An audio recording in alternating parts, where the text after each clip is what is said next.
Hey guys, Leanne here on GradysMom, back with a new What's for Dinner video. If you are new here to my channel, I do have an entire playlist of these types of videos linked down below in the description box from over the years. Starting on this first night when I started filming, I am making some baked chicken wings. I'm using the Great Value Garlic Parmesan Seasoning Wing Packet. I've also tried their lemon pepper and their buffalo, and they're both really tasty.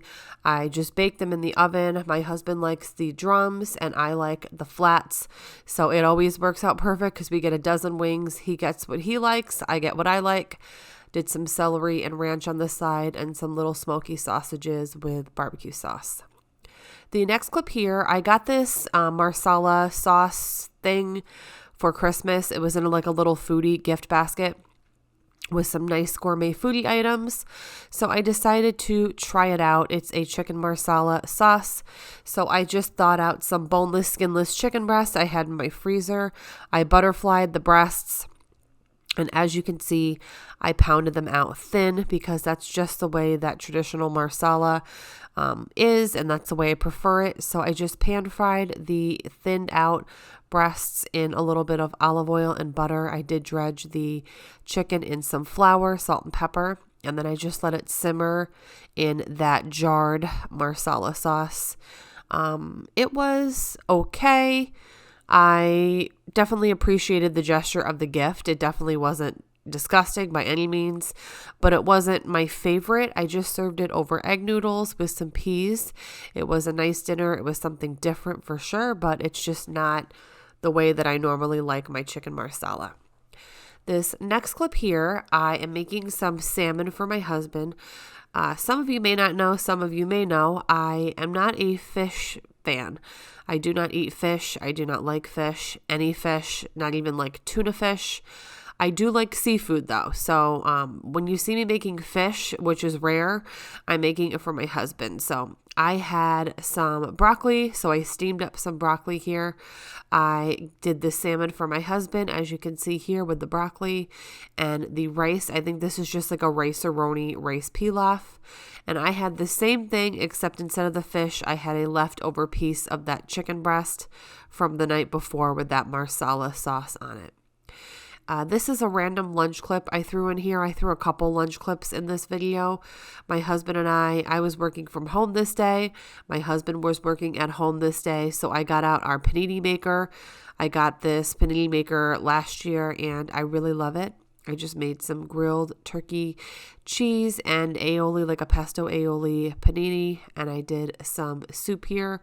I forgot the name of the soup, but here's a picture. The Well Yes soup. It's actually pretty good for a canned soup. So we had some soup and some of those turkey and cheese paninis. This is a panini maker. It's the Bella brand. It's really nice. It works really well.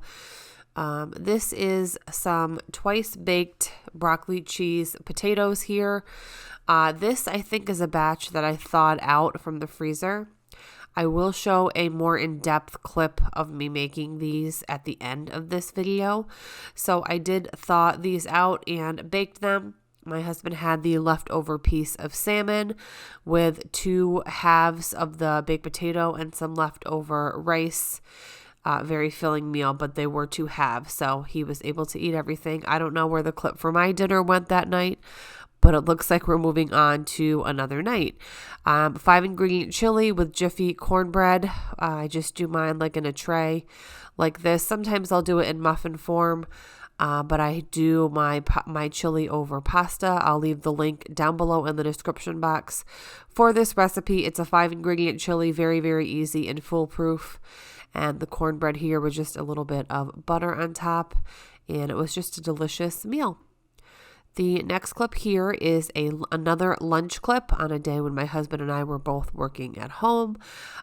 These are like some pork fried dumplings that I just pan fried with some dumpling sauce. Here is what the package looks like. Sorry, pot stickers.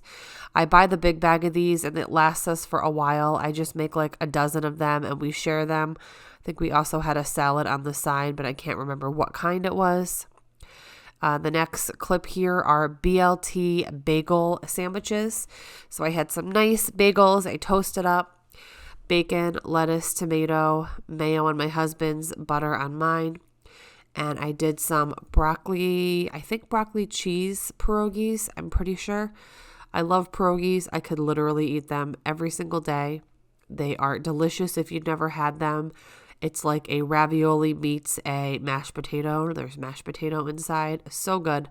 And I just pan fry them. And we also had a little side of pickled vegetables, which look like this. I do have a whole video on these coming. I just want to perfect, at least as close to perfect as I can, the method so that when I film the video, it is pretty foolproof. And they are really delicious, very crunchy, very vinegary, very tasty. Next clip here, I did some sheet pan shrimp fajitas. I started out by doing peppers and onions. As you can see, I tossed the peppers and onions in some olive oil with some dry fajita seasoning. I used the other half of the seasoning packet on the shrimp. This is what the packet looks like. It's the McCormick brand. I love McCormick spices, so I did half the packet on the shrimp with olive oil. I just shook it all up in a bag. I had some basmati rice because I do my fajitas as like rice bowls instead of like a tortilla. So I have the rice here. And then I also threw in this Goya brand Sazon. It just gives it flavor and like a nice bright orangey yellowy color. So I just add that right to the rice and dump it right in with the water. And then it cooks and steams up nice. When my veggies were halfway done baking, I added the shrimp, which is all coated in the fajita seasoning, onto the pan. Baked it the rest of the way since the shrimp cook up in no time. The rice came out nice and flavorful and fluffy. The shrimp came out nice and juicy and plumped up. And then all I do is just use the rice as the bed. I just kind of put it off to the side, and then I'll top it with the fajita veggies and the shrimp. Sometimes I do this same recipe with chicken.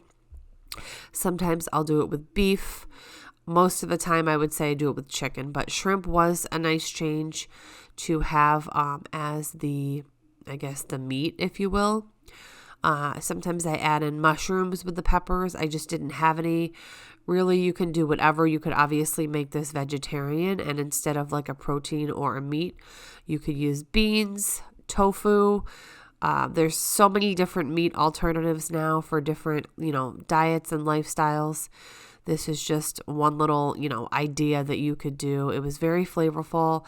My husband likes shredded sharp cheese and sour cream on the side. I do not like sour cream at all. In fact, I despise it. And I'm really not a huge fan of cheese, especially not cold. So I just had mine as is with no cheese or sour cream. And my husband also put a little bit of salsa on the side. So next clip here, I'm going to do a breakfast skillet for dinner. I do these all the time. I would say at least once a month I make this. The Great Value hash brown potatoes, you just fry them up. I do thaw mine out for a couple hours. They have peppers and onions in them already. I had a little bit of the little smoky beef sausages, which are pretty much like mini kibasi sausages. I just sliced those up, added those to the potato mixture. I added in 4 fluffy scrambled eggs, some sharp like Mexican blend cheddar cheese, turned the heat down, and then I just kind of stirred and folded everything together. So you had the potatoes, peppers, and onions. You had the little smoky beef little sausages frying up, the fluffy egg, the sharp cheese, and you just kind of fold everything in, and it just makes like a melty, cheesy, potatoy omelet. So I just lay it out in a bowl. Sometimes I'll put a little ketchup. This night I put a little hot sauce. I put a little bit of extra cheese on my husband's. Sometimes I'll do green onion.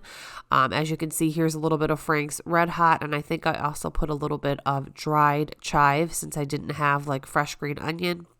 This was delicious. Again, I make it like once a month. And now I'm going to end the video and close it out by sharing some more in-depth clips of those twice baked cheesy broccoli potatoes. Every time I show any kind of my twice baked potatoes, I get a lot of questions on them. I'm pretty sure I have a whole video on these, but maybe I think it might be bacon instead of broccoli, but I'm not sure. So I've got a bunch of cooked broccoli that I just cut up and steamed and drained. I have my baked potatoes that are crispy. I rub the skins with olive oil, salt, and pepper, and then I hollow them out, as you can see, as well, as much as I can. And then I create the filling with the inside of the potatoes, the broccoli, the cheddar cheese, garlic, butter, half and half to make it creamy, salt and pepper. And then I whip everything together, and then I restuff the crispy shells with this filling. I have my oven still on from cooking the actual potatoes, so it's still nice and hot.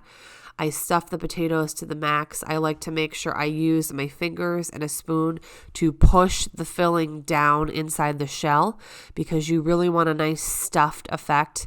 These are very hearty, very delicious. They eat like a meal. So yes, you can have them as a side, of course, but they are hearty and they are substantial. So many times I will have a potato like this with a salad, or a potato like this with a soup, or a potato like this just as it is, maybe like a piece of fruit on the side. They are absolutely delicious. I've done them with broccoli, with bacon, with ham. I'll always add sharp cheddar, always some butter, always salt and pepper, and really sky's the limit. You can do a combination of anything that you like. I did top them with just a little bit more cheese. There is cheese mixed into the filling, so I didn't go too crazy, but I just wanted a little bit more cheese on top to get a little bit melty and when they went back in the oven for that twice baked effect. So I just popped these in the oven. Very short cooking time the second time, since you just want to heat the filling through, make sure everything cooks and the cheese melts. About 15 minutes these were done. They were crispy on the outside and delicious and melty on the inside. So good. I had about a half of one of these. They're huge, by the way, so I cut one in half, and my husband and I actually had a salad. And we split one of these huge potatoes. The salad, I had some cut up buffalo chicken tenders, all kinds of veggies, cucumbers, tomatoes, cheese. We used this sweet butter lettuce, and we used the Great Value buttermilk ranch dressing from Walmart. I hope you enjoyed seeing some of the meals I cooked the past week and a half for breakfast, or for dinner and for lunch. Thank you so much for watching. Have a great day, and I will see you in my next video. Bye, guys.